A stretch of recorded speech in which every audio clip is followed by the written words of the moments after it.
Salut! Bon alors aujourd'hui j'avais envie de vous faire à nouveau un anti-haul. Si vous suivez mes vidéos depuis un certain temps, vous savez que je vous fais pas mal de revues sur les pires produits, etc. Et justement, j'ai l'impression que parfois le message n'est pas passé. C'est bien dans le but de ne pas vous faire acheter, parce qu'on nous reproche souvent de pousser les gens à la consommation, et moi souvent avec les pires produits, ben c'est plutôt l'inverse en fait.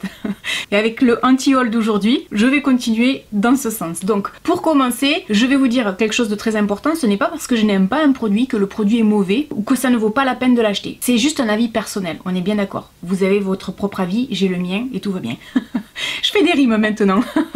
Alors attention, les produits dont je vais vous parler, il y en a certains, ils sont pas forcément récents. Et pour commencer d'ailleurs, je vais vous parler de deux parfums, les marques de luxe Louboutin et Louis Vuitton. Quand je vois les prix, je suis assez hallucinée. Christian Louboutin, les packaging, honnêtement, je les trouve magnifiques. C'est vraiment beau. Si vous avez un cadeau à faire, j'ai envie de dire pourquoi pas. Maintenant, le prix, 250 €, une bouteille de parfum. Alors oui, c'est très beau, le packaging est magnifique. Apparemment, d'après les revues que j'ai pu voir, ça sent bon. Mais 250 €, ça fait cher. Et Louis Vuitton, pour à peu près le même prix, le packaging est hyper basique. Je trouve que ça fait très cher. Quand on y pense, on peut quand même trouver des parfums de chez Chanel, Prada, etc. à moins de 100 €. Là, clairement, Louis Vuitton et Louboutin, ils se positionnent sur des prix qui sont ouf. Je ne sais pas ce que vous allez en penser, peut-être que vous les possédez. Moi, je les ai jamais sentis, mais rien que le prix me rebute. 250 € dans un parfum, je me dis non. Pourquoi? Parce qu'à ce prix-là, je pense que je peux avoir un parfum sur mesure que tout le monde n'aura pas dans la rue. Ensuite, je le mets dans mon anti-haul parce que j'en ai déjà un et qu'en fait, j'en rachèterai pas un autre. Je pense qu'il y a beaucoup de gens qui ont été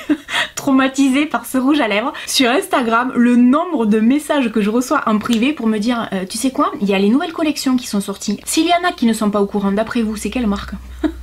Alors en fait c'est la marque Hermès. Hermès avait sorti une toute première collection de rouge à lèvres, je crois un petit peu avant le confinement. Le packaging, pour beaucoup d'entre nous en fait, on trouvait ça affreux. Alors effectivement il y a plein de gens qui m'ont expliqué oui mais Laurette tu comprends, c'est en rapport avec l'équitation etc. Ok, ça a une histoire pour Hermès. Alors si Hermès avait eu l'envie de communiquer là-dessus, peut-être que pour beaucoup de gens déjà ça aurait été beaucoup plus clair parce que moi je le savais pas. Par contre les cuissons devant en doré c'est pas mal. Le packaging est quand même assez lourd, c'est aimanté.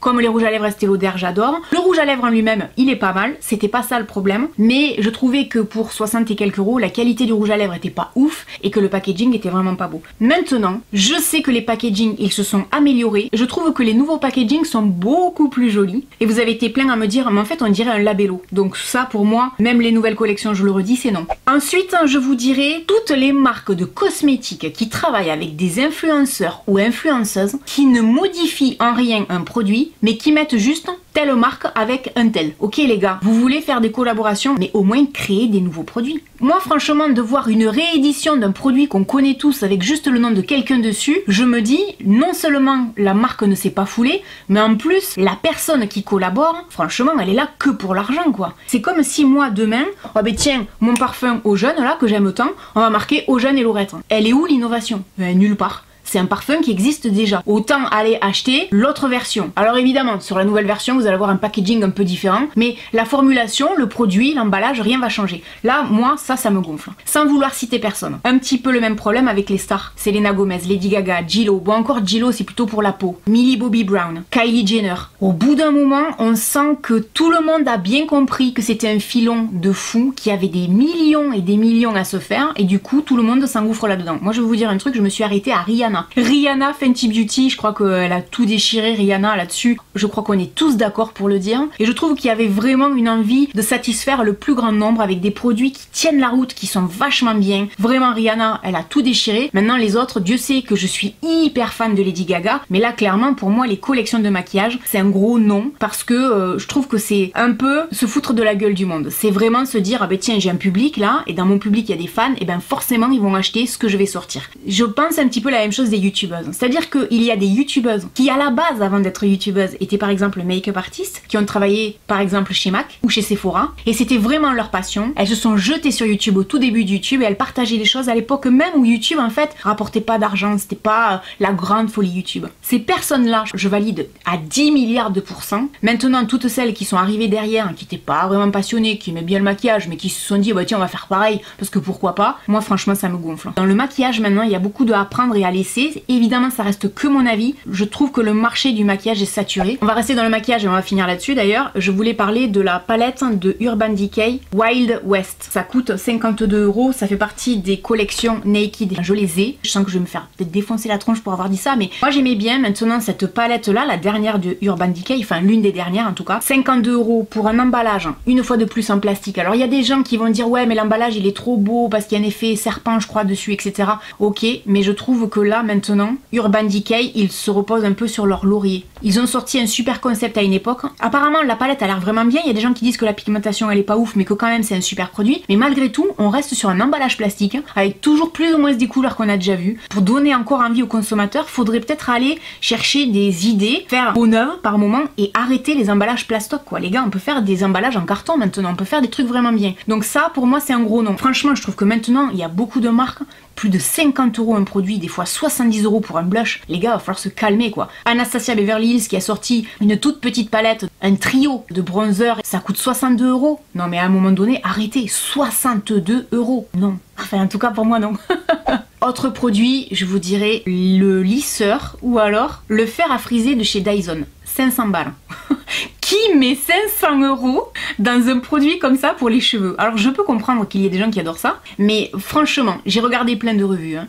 Tout le monde était d'accord pour dire qu'en fait le lisseur ou même le fer à friser de chez Dyson est bien. En tout cas ce qu'il en ressort beaucoup c'est que c'est cher. J'ai un aspirateur Dyson qui est juste là. Mon aspirateur Dyson coûte 2 fois moins cher que le lisseur. Alors je veux bien qu'il y ait une technologie. Dyson c'est pas n'importe quelle marque. Dyson il y a un service après-vente qui est indéniable. Il y a tout un tas de paramètres à prendre en considération. Ceci étant dit, je me permets de dire que 500 balles là-dedans ça fait cher quoi. Surtout qu'on peut avoir à mon avis des produits qui seront tout aussi efficaces et beaucoup moins cher. Moi je suis pas emballée. Je sais pas ce que vous en pensez mais ne serait-ce que 500 € quoi.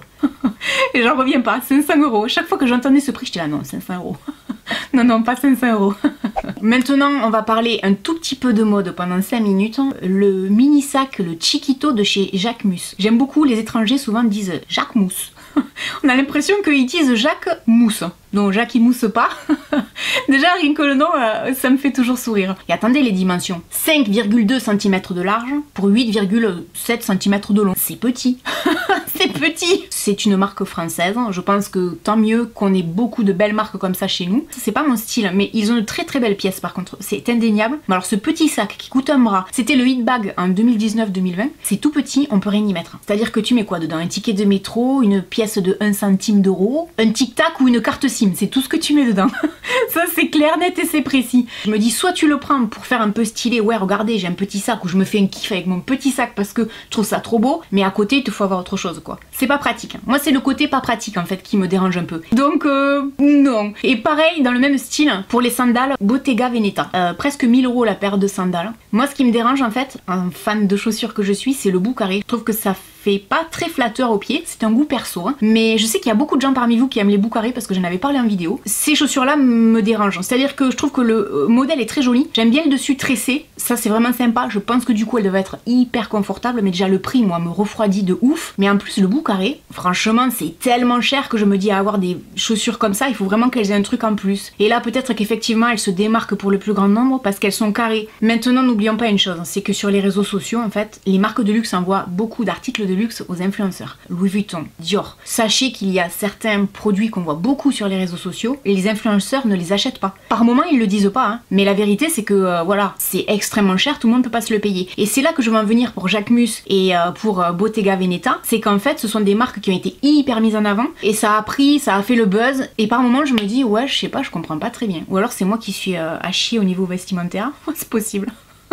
Je suis pas à la tendance en tout cas, non. Pour finir, je vais vous parler d'un produit qui a fait le buzz. Je crois qu'on en entend encore parler. Puis après, il y a eu des dramas aux États-Unis. Si je vous dis James Charles et Tati, ça va vous rappeler des choses. En fait, c'est les fameux Sugar Bear Hair. Et ça, pour moi, c'est un gros non. Pourquoi? Parce que déjà, quand on regarde la compo, on voit que les premiers ingrédients, c'est du sucre. Moi, déjà, quand je vois ça, je me dis, quel est l'intérêt? Même si c'est tout mignon, c'est des petits oursons comme ça, en une sorte de gélatine. Apparemment, c'est super bon. Maintenant, ça coûte un bras. Je crois que une cure de 1 mois, c'est 30 €. Apparemment, pour faire bien, il faudrait des cures de 3 mois. Donc, en gros, t'as compris que t'en avais pour 90 €. Moi, quand je vois ça, je me dis, mais ok, on sait très bien qu'il y a des influenceurs qui ont été payés une blinde, comme Kim Kardashian, James Charles et tout un tas d'autres, même en France, même en Espagne, où vous voulez. Ils ont eu une campagne de pub qui a été très agressive. Ok, ça peut inciter certaines personnes à acheter. Allez, ok, t'as plutôt l'impression de manger des bonbons qui coûte un bras, ok. Mais si t'as vraiment envie d'avoir les cheveux qui poussent et d'avoir une belle qualité de cheveux, de peau, d'ongles, etc., tu achètes de la levure de bière. C'est beaucoup moins cher et ce sera toujours beaucoup plus efficace. Là, franchement, je comprends pas trop. En plus, faut savoir une chose, c'est qu'aux États-Unis, quand on vend des médicaments,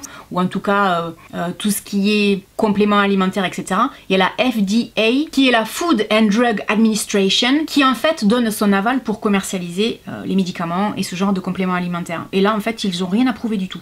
Par contre, de mémoire, ils ont approuvé ceux de Tati. C'est là que moi je veux en venir. Soyez vigilants, parce que évidemment les gens vont vous dire ah ouais, les cheveux ils ont poussé et tout. Oui, mais quand on sait que les cheveux poussent, ça dépend des gens. En moyenne entre 1 cm, des fois un peu moins, et 1,5 cm par mois. Apparemment, ces compléments alimentaires là ne faisaient pas pousser les cheveux de 2 voire 10 cm par mois. On est bien d'accord, c'était pas un truc révolutionnaire. Donc ça pour moi, c'est vraiment le marketing pur et dur, un peu comme Natural Mojo et un peu comme tout un tas d'autres qui sont arrivés à la grande époque de YouTube et de Instagram, etc. et qui se sont dit là les gars, il y a du fric à faire, donc on va te vendre du thé pour perdre du poids ou détox ou ce que tu veux, une blend parce que les gens sont prêts à dépenser, parce que leur influenceur favori va le dire. Je trouve que ça n'a aucun intérêt, je comprends pas qu'on puisse faire de la pub pour ces produits. Là pour moi, on fait de la pub pour du sucre quoi. Les petits oursons, tu vas t'en acheter chez Haribo, je suis sûre que tu le prends, tu auras le même effet que le Sugar Bear Air. Parce qu'en fait, il joue vachement sur les vitamines, donc bon, ça reste un avis, vous faites ce que vous voulez. Voilà, j'espère que cette vidéo vous aura aidé, n'hésitez pas à me dire dans les commentaires pour vous quels sont les produits que vous ne voudriez pas acheter, donc quel serait votre propre anti-haul. Et puis je vous dis à très bientôt dans une prochaine vidéo. Salut!